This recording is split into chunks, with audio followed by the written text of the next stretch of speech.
Good day everyone, and for today's video tayo naman ay bumisita sa SM City Iloilo. Not just for shopping and lakwatsa purposes ha, kundi pumunta po tayo sa ongoing construction ng National University Iloilo Campus o NU sa gilid mismo ng new wing ng nasabing mall.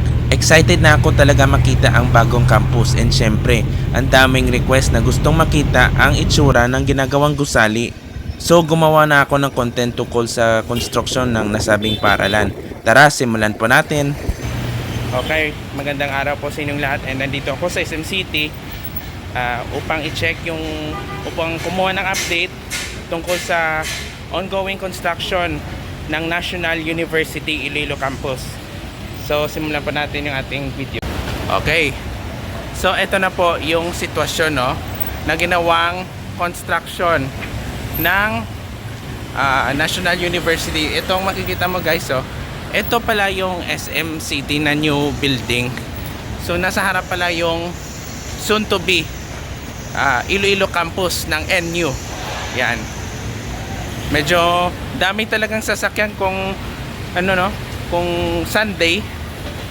Ayan na. So meron pala siyang debris catcher. Yan.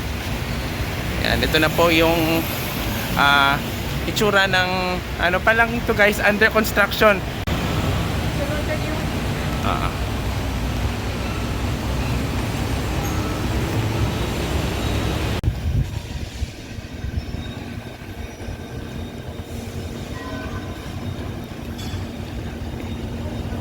Laki talaga guys ng laki talaga ng building.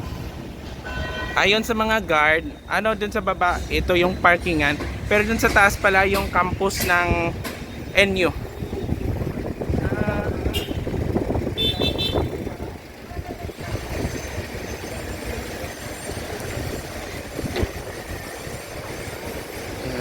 Alright, nasa likod pala yung ginawang gusali. Napakataas talaga. Yan. So ito na po yung itsura ng ginagawang building. So ano pa lang ito? Baka sa taas yung yung campus. Ayan dami talagang sasakyan.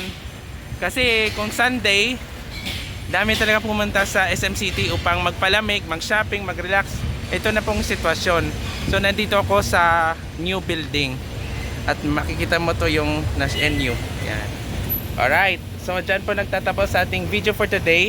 Nandito po ko ngayon sa SM City kung saan makikita mo itong ongoing construction ng National University Iloilo Campus. So thank you so much for watching, and don't forget to like, share, subscribe on my YouTube channel, and see you again for the next video. Goodbye everyone.